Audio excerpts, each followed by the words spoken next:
નમસ્તે વિદ્યાર્થી મિત્રો, હું ડૉક્ટર ચેતના પાણેરી, એસોસિએટ પ્રોફેસર, ગુજરાતી વિભાગ, MP શાહ આર્ટ્સ અને સાયન્સ કોલેજ, સુરેન્દ્રનગર. મારા વર્ચ્યુઅલ ક્લાસરૂમમાં આપ સૌનું હાર્દિક સ્વાગત છે. આપણે ભાષા વિજ્ઞાન સંદર્ભે વાત કરી રહ્યા છીએ. આજનો મારો વિષય છે ભાષા અધ્યયનની ત્રિવિધ પદ્ધતિઓ. જોઈએ આપણે ભાષા અધ્યયનની ત્રિવિધ પદ્ધતિઓ. એમાંની પહેલી પદ્ધતિ છે તુલનાત્મક પદ્ધતિ, કમ્પેરેટિવ મેથડ, જે ભાષાના પ્રાચીનતમ સ્વરૂપને જાણવા માટે આ પદ્ધતિનો ઉપયોગ થાય છે. બીજી પદ્ધતિ છે ઐતિહાસિક પદ્ધતિ, હિસ્ટોરિકલ મેથડ, વર્તમાનમાંથી ભૂતકાલીન ભાષા સ્વરૂપને જાણવા માટે આ પદ્ધતિનો ઉપયોગ થાય છે. અને ત્રીજી પદ્ધતિ છે એ છે વર્ણનાત્મક પદ્ધતિ, ડિસ્ક્રિપ્ટિવ મેથડ, જે ભાષાના વિવરણાત્મક અધ્યયન માટે આ પદ્ધતિનો ઉપયોગ થાય છે. આ ત્રણેય પદ્ધતિઓ વિશે આપણે વિગતે વાત કરીએ. પહેલી છે તુલનાત્મક પદ્ધતિ. તુલનાત્મક ભાષા અધ્યયનનો પ્રારંભ આશરે 18મી-19મી સદીમાં શરૂ થયો હતો. તુલનાત્મક અધ્યયનમાં બે કે બેથી વધારે ભાષાઓની તુલના કરીને ધ્વનિ, શબ્દ તથા વ્યાકરણની સમાનતાઓનું સંશોધન કરવામાં આવે છે. જ્યારે કોઈ પ્રાચીનતમ ભાષાનું સ્વરૂપ સંપૂર્ણ રીતે લુપ્ત થયું હોય તે વખતે લુપ્ત થયેલી ભાષામાંથી ઉદ્ભવેલી ભાષાઓની પરસ્પર તુલના કરવાથી ભૂતકાળમાં અમુક ભાષાનું મૂળ સ્વરૂપ કેવું હશે તે આ પદ્ધતિથી શોધી શકાય છે. આજના સમયમાં બોલાતી ભાષાનું પ્રાચીન કાળનું સ્વરૂપ શોધવામાં ને એને વિશે શાસ્ત્રીય અનુમાનો તારવી ચોક્કસ નિર્ણય આપવામાં આ પદ્ધતિ ખૂબ જ સહાયક નીવડે છે. આજે તો દેશ અને દુનિયામાં જાત જાતની અનેક ભાષાઓ બોલાય છે. આ બધી ભાષાઓ વચ્ચે કેવા પ્રકારનો મૂળભૂત સંબંધ છે તે શોધવા ભાષાકીય સ્વરૂપ બંધારણના કેટલાક તત્વોને આધારે જુદી જુદી ભાષાઓની તુલના કરવામાં આવે છે. આ માટે દરેક ભાષાના વ્યાકરણ, ધ્વનિ ઘટકો, વાક્યખંડો, વાક્યો, શબ્દ પરિવર્તન, પ્રત્યયો, પૂર્વગો, અનુગો વગેરેની નોંધ કરીને તેની સરખામણી કરવામાં આવે છે. પ્રત્યેક ભાષામાં કર્તા, કર્મ અને ક્રિયાપદ, વિભક્તિ, કાળ અને વચન વગેરે તો હોવાના જ. આ બધી બાબતો બધી ભાષાઓમાં એક સરખી કક્ષાએ એક સરખી હોય કે ન પણ હોય, પરંતુ કોઈ કક્ષાએ સમાનતા ધરાવતી બે કે બેથી વધુ ભાષાઓની તુલના કરીને ચોક્કસ નિર્ણય પર આવી શકાય છે.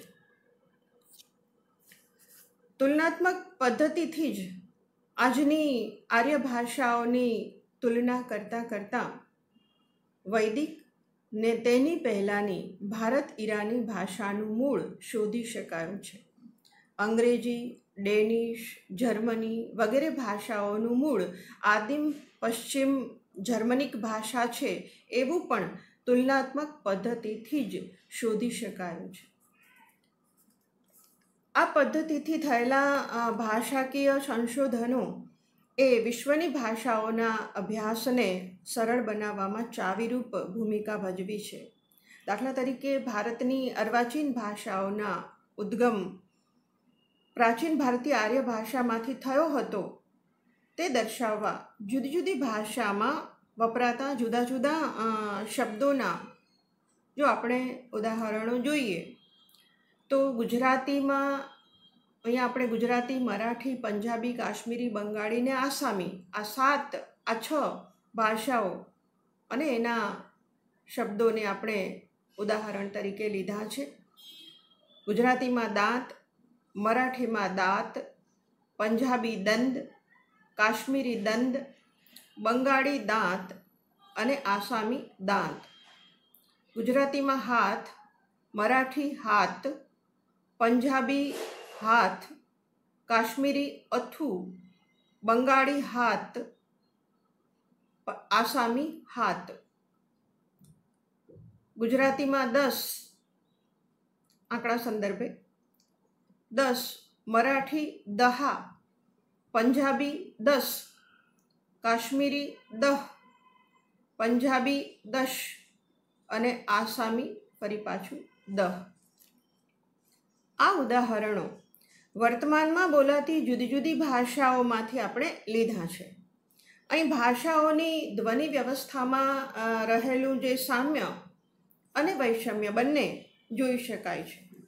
આ સામ્ય અને વૈષમ્યનું નિરાકરણ કરતાં એમ કહી શકાય કે કોઈ એક એવી ભૂમિકા હશે કે જ્યારે આ બધી ભાષા એક સ્વરૂપે અસ્તિત્વ ધરાવતી હશે. અર્થાત થોડે ઘણે અંશે સામ્ય અને વૈષમ્ય ધરાવતા આ શબ્દરૂપો એ પુરવાર કરે છે કે ભારતની આ વર્તમાન આર્ય ભાષાઓનો ઉદ્ભવ પ્રાચીન ભારતીય આર્ય એટલે કે સંસ્કૃત ભાષામાંથી થયો છે. એ જ રીતે ભારતમાં આવતા પહેલાં આર્યો ઈરાનમાં વસ્યા હશે એવું અનુમાન પણ ભાષા વૈજ્ઞાનિકોએ સંસ્કૃત અને અવેસ્તન જે પારસીઓના ધર્મગ્રંથોની ભાષા છે એ વચ્ચેના સામ્યને આધારે જ કર્યું છે. દાખલા તરીકે સંસ્કૃતમાં જે શબ્દ આપણને મળે છે ભૂમિ, એને મળતો શબ્દ અવેસ્તામાં છે એ જ અર્થનો ભૂમિ. સંસ્કૃતમાં સપ્ત, અવેસ્તામાં હપ્ત. સંસ્કૃતમાં ધેનુ, અવેસ્તામાં દયનુ. સંસ્કૃતમાં સિંધુ, અવેસ્તામાં હિન્દુ. આવા અસંખ્ય દ્રષ્ટાંતો આપી શકાય.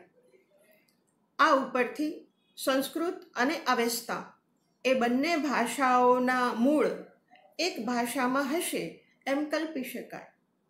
આ બંને ભાષાનું મૂળ તે ભારત ઈરાની એવા તારણ ઉપર ભાષાવિદો આવ્યા. આ રીતે તુલનાત્મક ભાષા અધ્યયન પદ્ધતિ ભાષાના પુનર્ગઠન માટે ખૂબ જ ઉપયોગી પદ્ધતિ છે. આ પ્રકારના તુલનાત્મક અધ્યયનની થોડીક મર્યાદાઓ પણ છે, આપણે જોઈએ. મૂળ આદિમ ભાષાના કોઈ પ્રાદેશિક ભેદો હોય તો તે વિશે આ પદ્ધતિથી ચોક્કસ નિર્ણય કરી શકાતો નથી. આ પદ્ધતિથી આદિમ ભાષાની વ્યાકરણ કોટીઓ અને શબ્દમૂળો વિશે નિર્ણય આપી શકાય છે, પણ અતીતના કોઈ ચોક્કસ સમય બિંદુએ ઇન્ડો યુરોપિયન પ્રજા આ જ ભાષા બોલતી હશે એવો નિર્ણય કરી શકાતો નથી. બે ભાષા વચ્ચે થોડી સમાનતા જણાય, તેથી એ ભાષાઓના આદિમ સ્વરૂપની કલ્પના કરવામાં ગેરમાર્ગે દોરાવાનો ભય રહે છે. કેટલીક વાર થોડી ઘણી સમાનતા આકસ્મિક પણ હોઈ શકે. એ બે શબ્દો વચ્ચે પારિવારિક સંબંધ ન પણ હોય, પણ આવી કેટલીક મર્યાદાઓ છતાં આ પદ્ધતિ ભાષા વિજ્ઞાનના અભ્યાસમાં ઘણું મહત્ત્વ ધરાવે છે. આ પછીની બીજી અધ્યયન પદ્ધતિ જોઈએ, ઐતિહાસિક પદ્ધતિ. આ પદ્ધતિ દ્વારા ભાષાનો ઇતિહાસ જાણી શકાય છે.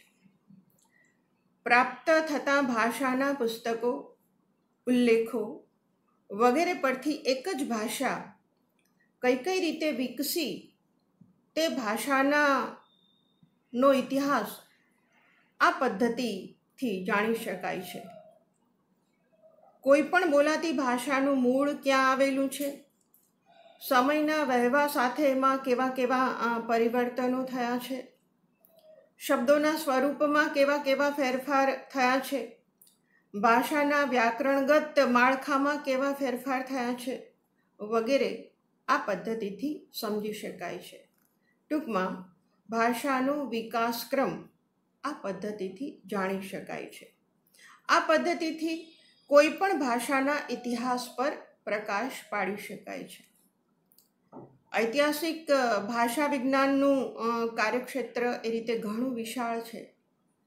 ધ્વનિ ઘટકોમાં થયેલા ફેરફારો, રૂપ ઘટકોમાં થયેલા ફેરફારો અને આ બંને ફેરફારોને કારણે ભાષાના વ્યાકરણગત માળખામાં થતા ફેરફારો, શબ્દના અર્થમાં થતા ફેરફારો, આ બધાનો ઐતિહાસિક ભાષા વિજ્ઞાનના ક્ષેત્રમાં, એના અધ્યયનમાં એનો સમાવેશ થઈ શકે. સાંસ્કૃતિક પરિવર્તનની અસરથી ભાષાના શબ્દ અને અર્થમાં પરિવર્તન આવે છે. આવી ઘણી રસપ્રદ બાબતો ઐતિહાસિક પદ્ધતિ દ્વારા જાણી શકાય છે. આ પદ્ધતિમાં વર્તમાન ભાષાનું મૂળ શોધતા એક પછી એક એના પૂર્વરૂપો તપાસતા પાછા પગલે ક્રમશઃ ભૂતકાળમાં જવાનું હોય છે. દાખલા તરીકે ગુજરાતીનો ઉદ્ગમ અપભ્રંશમાંથી, અપભ્રંશનો પ્રાકૃતમાંથી, પ્રાકૃતનો સંસ્કૃતમાંથી, સંસ્કૃતનો ભારત ઈરાનીમાંથી. આ રીતે ઐતિહાસિક પદ્ધતિથી આપણે કોઈ પણ ભાષાના પ્રાચીનતમ ભાષા સ્વરૂપ સુધી પહોંચી શકીએ છીએ. ઐતિહાસિક પદ્ધતિથી થતા અધ્યયનનું એક દ્રષ્ટાંત આપણે જોઈએ કઈ રીતે એનું અધ્યયન થાય છે. 12મી 13મી સદીની ગુજરાતી ભાષાના શબ્દો અને અર્વાચીન ગુજરાતી ભાષાના શબ્દોને આપણે અહીંયા લીધા છે અને એને લક્ષમાં લઈને ભાષા વૈજ્ઞાનિકો કોઈક તારણ ઉપર આવે છે.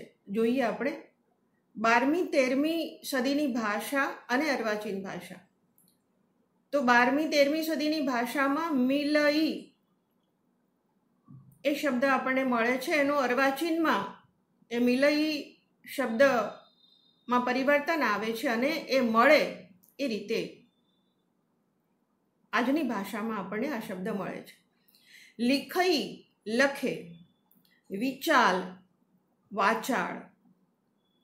આવા ઉદાહરણો નોંધીને ભાષાવિદો એવા તારણ પર આવે છે કે આ સમજો હવે કે અર્વાચીન ગુજરાતીમાં આરંભના બધા હ્રસ્વ ઈનો લોપ થાય છે. આવા તારણ ઉપર આવે છે ભાષા વૈજ્ઞાનિકો. આવા એક કરતાં વધારે દ્રષ્ટાંતો મળવા જોઈએ. એક બે શબ્દોથી કોઈ નિયમો બાંધી શકાતા નથી, પણ એક કરતાં વધારે આવા દ્રષ્ટાંતો મળે, અસંખ્ય દ્રષ્ટાંતો મળે અને એ દ્રષ્ટાંતોમાંથી આવા નિયમો તારતા હોય છે ભાષાવિદો. તો એમણે પહેલું આ 3 શબ્દોનું આપણે માત્ર અહીંયા દ્રષ્ટાંત લીધું છે અને એ 3 શબ્દોના આધારે જે નિયમો તારવ્યા છે. ભાષાવિદોને તો એનાથી વધારે દ્રષ્ટાંતો મળ્યા છે અને એમાંથી એણે કર્યું છે, પણ આપણે અહીંયા આપણા પ્લેટફોર્મની મર્યાદાને ધ્યાને લઈ અને આ 3 શબ્દો લીધા દ્રષ્ટાંતો તરીકે. અને પછી એમાંથી જે નિયમ તારવ્યો છે એને સમજીએ તો અર્વાચીન ગુજરાતી ભાષામાં આરંભના બધા હ્રસ્વ ઈનો લોપ થાય છે. એટલે મી લ ઈ તો મને રસ્વ ઈ, લિખઈનો લને રસ્વ ઈ અને વિચાલનો વીને રસ્વ ઈ. તો આ 3 શબ્દના જે આરંભના રસ્વ ઈ છે એ અર્વાચીન ભાષામાં આવતા એ 3 ઈનો લોપ થાય છે, એ 3 ઈ લુપ્ત થાય છે. એટલે કે એ શબ્દમાંથી એ ઈ નીકળી જાય છે. લોપ થાય છે એટલે ખસી જાય છે, નીકળી જાય છે. બીજો નિયમ તારવ્યો વિદ્વાનોએ કે અંત્ય સ્થાનના અઈ નો એ થાય છે. દાખલા તરીકે મી લ ઈ તો આગલો ઈ તો નીકળ્યો, પણ લ પછી આવતો અ અને ઈ દીર્ઘ ઈ, તો એ અ ઈ નો એ થાય છે. લિખઈ તો લખે, મિલઈ તો મળે વગેરે.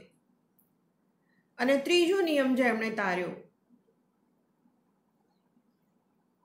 એ છે શબ્દના આદિ સ્થાનનો લ જળવાઈ રહે છે, મધ્ય અને અંત્ય સ્થાનના લ નો અળ થાય છે. હવે જુઓ તમે આ દ્રષ્ટાંતોના આધારે શું કહ્યું એમણે પહેલા? શબ્દના આદિસ્થાનનો લ. આદિસ્થાનનો એટલે આરંભનો. શબ્દ જ્યાં લ થી શરૂ થતો હોય એ લ નું આદિસ્થાન કહેવાય. જ્યાંથી શરૂ થતો હોય શબ્દ લ થી, તો એ લ નું આદિસ્થાન છે. તો લીખઈ, તો આદિસ્થાનનો જે લ છે એ એમ ને એમ લ સ્વરૂપે જળવાઈ રહે છે. રસવાઈ નીકળી ગયો લી માંથી એટલે લ થયું અને લ જળવાઈ રહ્યો છે. અને અંત્ય નો એ થયો એટલે લીખઈ નો આપણને શબ્દ મળ્યો લખે. આ નિયમના આધારે. તો પછી કહ્યું એમણે કે મધ્ય અને અંત્ય સ્થાનના લ નો અળ થાય છે. એટલે મિલઈ જે છે તો એમાં લ જે છે, લનું સ્થાન જે છે એ મધ્ય સ્થાને છે. એ બંને મી અને ઈ એ બંનેની વચ્ચેનો લ છે, તો એ મધ્ય સ્થાનનો છે. અને વિચાલમાં જે લ છે એ અંત્ય સ્થાનનો લ છે. એટલે 3 ધ્વનિમાં એ અંત્ય ધ્વનિ છે, છેલ્લો ધ્વનિ છે. મિલઈમાં વચ્ચેનો ધ્વનિ છે. લીખઈમાં આદિસ્થાનનો આરંભનો એ લ છે. તો આદિસ્થાનનો લ જળવાઈ રહે છે, પણ મધ્ય સ્થાનનો અને અંત્ય સ્થાનનો લ જે છે એ લનું અળમાં પરિવર્તન થાય છે. એટલે મિલઈમાંથી આપણને મળ્યું મળે અને વિચાલમાંથી થયું વાચાળ.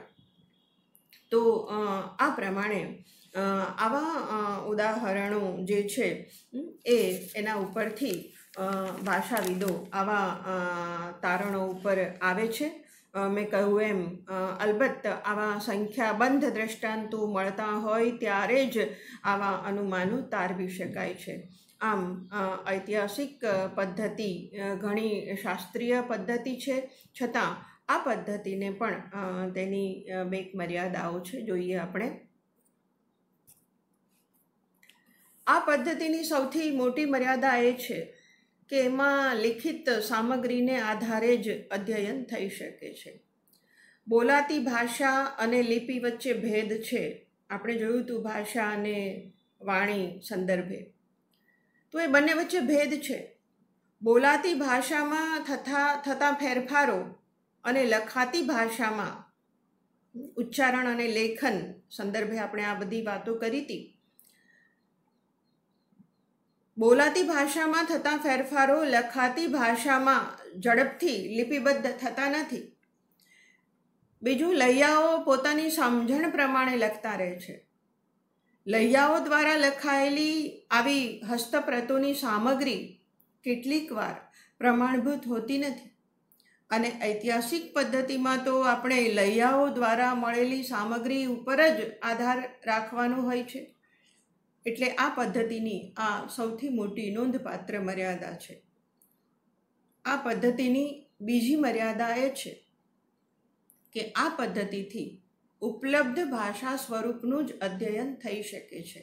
અર્થાત જે ભાષાનું પ્રાચીન સ્વરૂપ લુપ્ત થયું હોય, ભાષા અત્યારે બોલાતી ન હોય, એનું સ્વરૂપ અત્યારે બોલચાલમાં ન હોય, એવી લુપ્ત થયેલી જે ભાષા હોય અને એની કોઈ લેખિત સામગ્રી ઉપલબ્ધ ન હોય, ત્યાં આ પદ્ધતિનો ઉપયોગ થઈ શકતો નથી. એ પછીની આપણે ત્રીજી પદ્ધતિ જોઈએ, વર્ણનાત્મક પદ્ધતિ. વર્ણનાત્મક પદ્ધતિમાં વર્ણનની અપેક્ષા છે. તેથી જે સમયમાં જે ભાષા પ્રચલિત હોય એ ભાષાની સમાલોચના કરતાં એનો વિવરણાત્મક અભ્યાસ કરવામાં આવે છે. સંસ્કૃત ભાષાનું પાણિની રચિત વ્યાકરણ આ પદ્ધતિનો ઉત્તમ નમૂનો ગણાય. વર્ણનાત્મક અધ્યયન ભાષાની અભિવ્યક્તિની પદ્ધતિનું અધ્યયન કરે છે. સંસ્કૃત ભાષાનું સંપૂર્ણ વિવરણ એટલે કે શબ્દે શબ્દનો સંબંધ, એનો ઉપયોગ, વાક્ય રચના વગેરે તમામ બાબતો ઉદાહરણ સહિત રજૂ કરી એ ભાષાનું બંધારણ સ્પષ્ટ કરવામાં આવે છે. આ પદ્ધતિમાં અર્થના અભ્યાસનો સમાવેશ થતો નથી.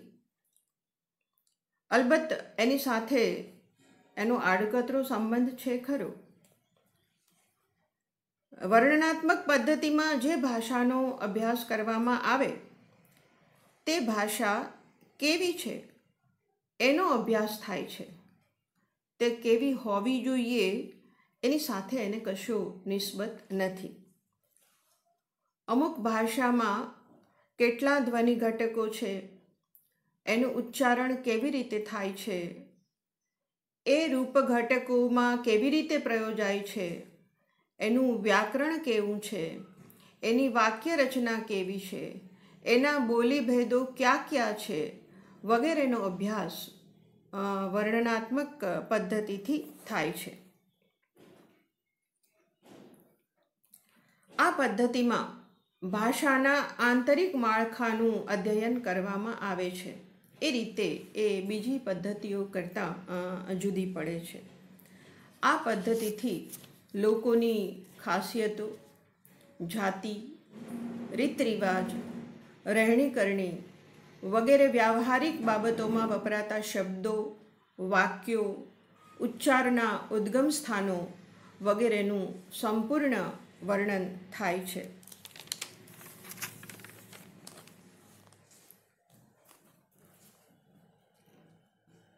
ભાષાઓના અધ્યયન પરત્વે પશ્ચિમના દેશોમાં સૌથી વધુ વર્ણનાત્મક પદ્ધતિનો ઉપયોગ થાય છે. આ પદ્ધતિની પણ ઐતિહાસિક પદ્ધતિ જેવી જ એક મર્યાદા છે.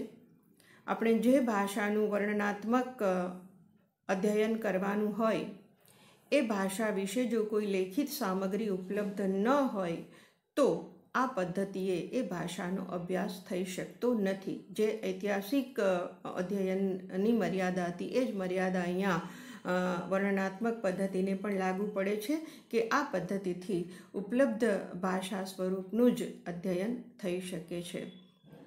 આ ત્રણેય પદ્ધતિનો વિનિયોગ આજે વિશ્વના ભાષાવિદો પોતાના સંશોધનમાં કરી રહ્યા છે. કોઈ પણ ભાષાનું મૂળ સ્વરૂપ, બંધારણ, આદાન પ્રદાનની પ્રક્રિયા વગેરે જાણવા માટે આ ત્રણેય પદ્ધતિનો ઉપયોગ કરવામાં આવે છે. પ્રાગૈતિહાસિક ભાષા સ્વરૂપ અંગે અધ્યયન સંશોધન કરવામાં તુલનાત્મક પદ્ધતિ, ભાષાના પ્રાચીનતમ ઐતિહાસિક ભાષા સ્વરૂપ સુધી પહોંચવા ઐતિહાસિક પદ્ધતિ અને જે તે ભાષાના સ્વરૂપ અંગે જાણવા માટે વર્ણનાત્મક પદ્ધતિ સહાયભૂત નીવડે છે. કોઈ પણ દેશની ભાષાનું સ્વરૂપ સમજવામાં વર્ણનાત્મક પદ્ધતિ જે છે એ આપણને ઉપયોગી નીવડે છે. એટલે આપણે જોયું એમ આજે તો આ ત્રણેય પદ્ધતિઓનો વિનિયોગ કરી અને ભાષાવિદો ભાષા વિજ્ઞાન ક્ષેત્રે અધ્યયન સંશોધન કરી રહ્યા છે. આપણે ભાષા અધ્યયનની આ ત્રિવિધ પદ્ધતિઓ વિશે વિગતે વાત કરી. આજની મારી વાત હું અહીંયા પૂર્ણ કરું. ફરી મળીશું. આભાર.